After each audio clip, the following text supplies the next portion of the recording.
Danny Vegas time, Danny Vegas World segment 2. Right here on the Danny Vegas live show. All right, let's ratchet it down just a tad. All right. High energy today, a little. I don't know why. I came in on millennial time today. Scott beat me in. Yeah, I know, man. That's bad. Okay. Yeah, I'm feeling really good today. I don't know why. It's kind of scary. It's like I didn't take any of those vitamin packs or anything, so I'm like, Yeah, I did, I went, I don't know. I just got up and my kid wanted to be driven to school today instead of going to the school bus stop. And I'm like, I don't care. I'll take you down to school. Little time with baby Vegas. That's sweet. I don't know. Maybe the wife isn't mad at me anymore and the planets are kind of back in alignment. Because, man, I really got in trouble. That's what they say. Happy wife, happy life. I will tell you, and we got something to talk about this segment. Don't worry about it. We'll get into some marketing stuff like we always do. But I will tell you that if my wife is not in alignment, and the planets are not in alignment in that world of our psycho circus world that we have at our house, boy, it just messes up everything. It does. And the problem is she knows that and she uses it as a weapon. Yeah, right. You use the tools in your arsenal. You don't watch the show. We train each other. We train each other constantly on what we I think do everybody's, and how we all react. those chicks are just psyched in with each other. But anyway, let's get into something that's, everybody loves the marketing stuff that we do, Nicole, because we are marketing junkies. We literally shoot the stuff into our veins. Like, how'd you know how to do that? To watch documentaries. I do too. Yeah. Anyway, so we're marketing junkies. So, Nicole, this is what I wanted to talk about today. Let's do it. Because once I get you going, boy, brass tacks, an easy $250,000.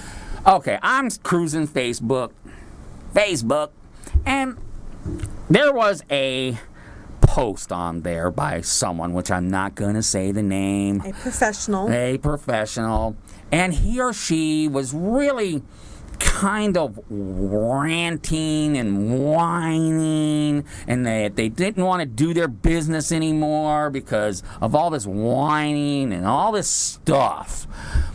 And I thought, I will never hire that person now. Yeah. And I say it all the time, you are your brand.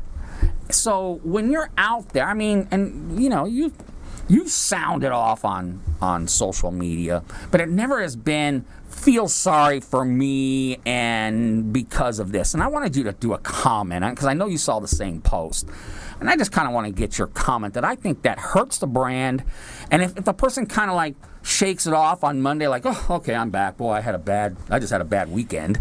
But now it's hurt the brand. So everybody's allowed to have a bad day. And, right. And social media, there's pros and cons with social media. And your personal social media, if you are a brand, that your face is your brand. Right. You're a sole proprietor. Right. Or your name is very heavily associated with your brand.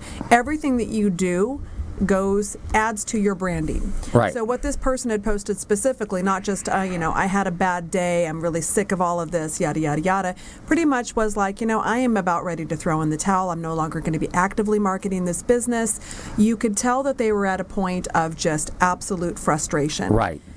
And the thing about it is, you're allowed to have a bad day, and that's cool, but you really need to watch what you are saying out there, because if you're not sold on you, if you're not passionate and excited about the product and service that you're providing, if you're not sold on you and your biggest fan and feeling great about it, why would anyone want to do business with you?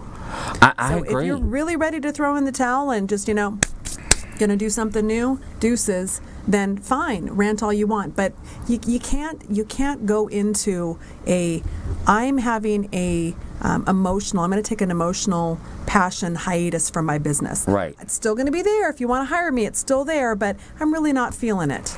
I wouldn't say anything. Yeah. I just wouldn't. Believe me, say ladies it to your friends. Go ladies get a and drink, gentlemen, that's right. Have a Nicole Taylor Sharp, okay? Everybody should have a Nicole Taylor Sharp. But anyway. You can for a small fee. I don't want to see my bill. But anyway, I'm telling you, folks, Danny Vegas has been out there doing the same thing 7 years. You don't think over these years that I didn't think, what in the hell am I doing?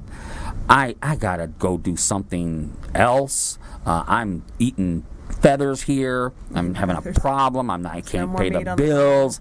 I got to quit this. I've got to quit. This sucks. I have had those moments, but they usually pass.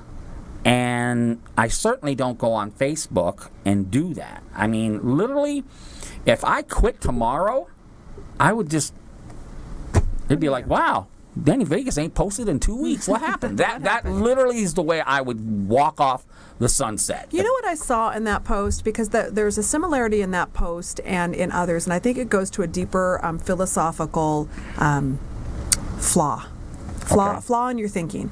Because that post really went to, they were sick of doing business in Las Vegas. Right. And blamed it on Las Vegas. Right. And I've seen the same type of comments and posts for dating in Las Vegas. Right. Right?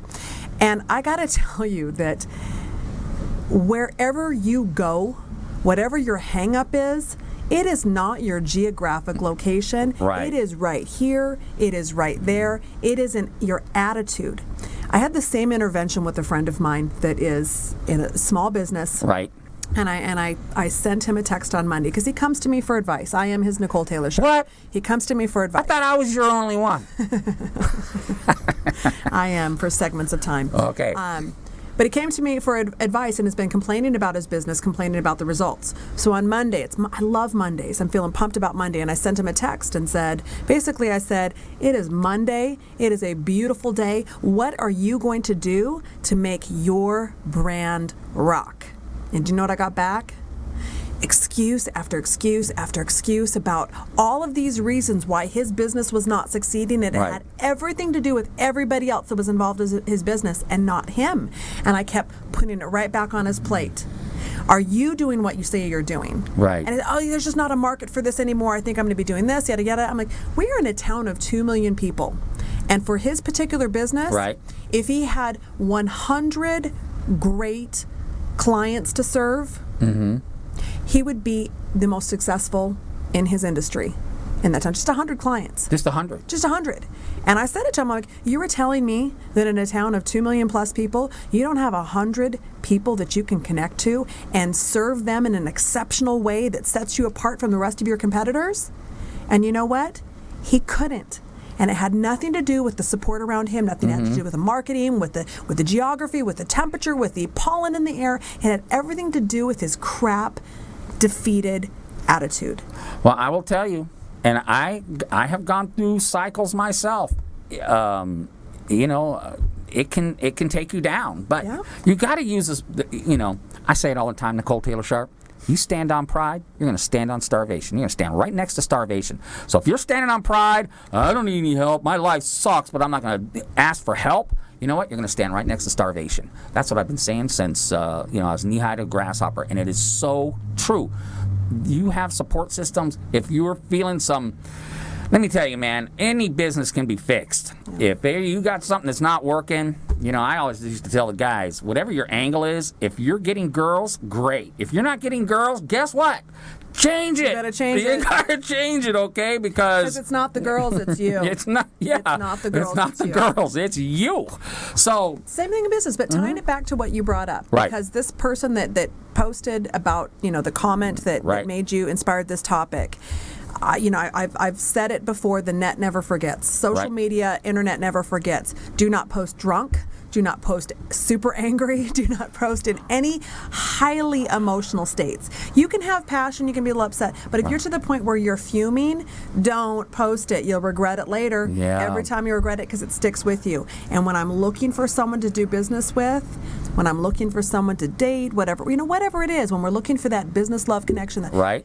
your branding that you put out there, it sticks with people, it makes an impression, and you better make a good impression. That's right. Save the rants for the happy hour with your buddies. There you go. Because if you are in that type of business where it's kind of a Danny Vegas model, where you are in front of your brand and you are the brand and your face is connected to it, you really got to be careful what you do. Now, if you're one of those cats that's up in the 20th floor and you're not associated, now I don't know who the CEO of Coca-Cola is. I have no clue. I'd have to look it up. He's got a morality clause in there, so you better watch it. Just Yeah. just behave yourself. Yeah, just behave behave yourself. yourself. Let's go there and be social and Okay. follow the golden rule. Okay, we have a guest on segment 3. Tell us. We do. We've got my good buddy, the Rainmakers, coming in. You gotta pay attention. You gotta listen. Old this is gonna be school. good. Old school, big money, big fun. All right, we'll be back right after this.